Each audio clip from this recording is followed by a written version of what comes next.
ಭೀಮಾ ನದಿ ಅಬ್ಬರಕ್ಕೆ ಯಾದಗಿರಿಯಲ್ಲಿ ಹತ್ತಾರು ಅವಾಂತರಗಳು ಸೃಷ್ಟಿಯಾಗಿವೆ. ಯಾದಗಿರಿ ಹೊರ ವಲಯದಲ್ಲಿರುವ ಹೈಟೆಕ್ ಮೀನು ಮಾರುಕಟ್ಟೆಗೆ ನೀರು ನುಗ್ಗಿದ್ದು ವ್ಯಾಪಾರಸ್ಥರು ಗ್ರಾಹಕರು ಪರದಾಡಿದ್ದಾರೆ. ಪ್ರವಾಹದ ನೀರಿನಲ್ಲಿ ಮೀನುಗಳು ಕೊಚ್ಚಿ ಹೋಗಿದ್ದು ಅಳಿದುಳಿದ ಮೀನುಗಳನ್ನು ವ್ಯಾಪಾರಿಗಳು ಬೋಟ್ ಮೂಲಕ ಹೊರತಂದಿದ್ದಾರೆ. ಭಾನುವಾರ ಆಗಿದ್ರಿಂದ ಹೆಚ್ಚಿನ ಗ್ರಾಹಕರು ಮೀನು ಮಾರುಕಟ್ಟೆಗೆ ಆಗಮಿಸಿದ್ರು. ಆದರೆ ಮೀನುಗಳು ನೀರಲ್ಲಿ ಕೊಚ್ಚಿ ಹೋದ ಕಾರಣ ಬರಿಗೈಯಲ್ಲಿ ವಾಪಸ್ಸಾದ್ರು.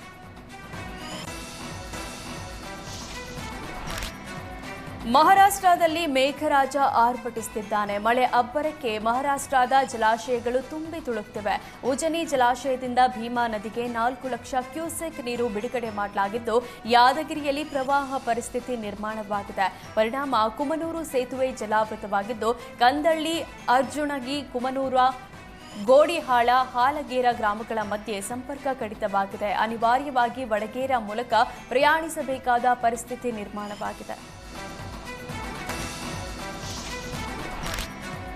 ಮಹಾರಾಷ್ಟ್ರದ ಧನೆಂಗಾವ್ ಮತ್ತು ಹೊಸೂರು ಜಲಾಶಯದಿಂದ ಭಾರೀ ಪ್ರಮಾಣದಲ್ಲಿ ಮಾಂಜ್ರಾ ನದಿಗೆ ನೀರು ಬಿಡುಗಡೆ ಮಾಡಲಾಗಿದ್ದು ಬೀದರ್ನ ನದಿ ಪಾತ್ರದ ಗ್ರಾಮಗಳಲ್ಲಿ ಪ್ರವಾಹ ಪರಿಸ್ಥಿತಿ ನಿರ್ಮಾಣವಾಗಿದೆ.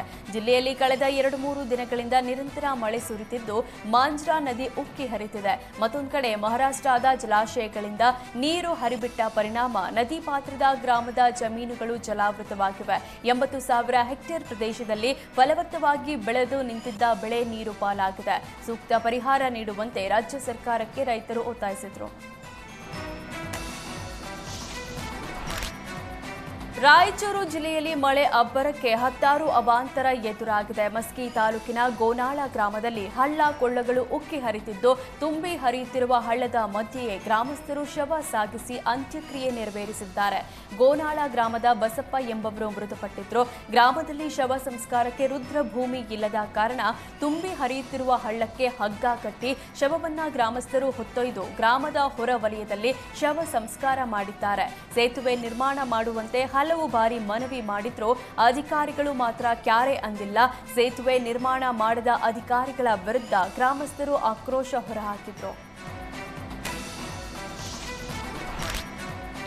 ಕಲ್ಯಾಣ ಕರ್ನಾಟಕದ ಜಿಲ್ಲೆಗಳಲ್ಲಿ ಮಳೆರಾಯ ಅಬ್ಬರಿಸಿ ಬೊಬ್ಬೆರುತ್ತಿದ್ದು ವರುಣನ ಆರ್ಭಟಕ್ಕೆ ಅಪಾರ ಪ್ರಮಾಣದ ಬೆಳೆ ಹಾನಿಯಾಗಿದೆ. ಈ ಸಂಬಂಧ ಸಚಿವ ಶರಣಪ್ರಕಾಶ್ ಪಾಟೀಲ್ ಪ್ರತಿಕ್ರಿಯೆ ನೀಡಿದ್ದಾರೆ. ರಾಯಚೂರಲ್ಲಿ ಮಾತನಾಡಿದ ಶರಣಪ್ರಕಾಶ್, ಉತ್ತರ ಕರ್ನಾಟಕದ ಭಾಗದಲ್ಲಿ ಸೆಪ್ಟೆಂಬರ್ 30ರವರೆಗೂ ಆರೆಂಜ್ ಅಲರ್ಟ್ ಇದ್ದು ಭಾರೀ ಮಳೆಯಾಗಿದೆ. ಮಳೆ ಕಡಿಮೆಯಾದ ಬಳಿಕ ಬೆಳೆ ಹಾನಿ ಸಮೀಕ್ಷೆ ಮಾಡುವುದಾಗಿ ಹೇಳಿದ್ರು.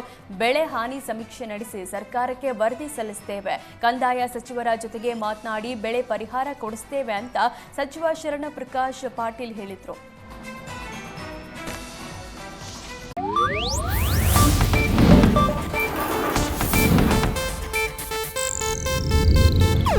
ಇದು ಏಷ್ಯಾನೆಟ್ ನ್ಯೂಸ್ ನೆಟ್ವರ್ಕ್ ಪ್ರಸ್ತುತಿ.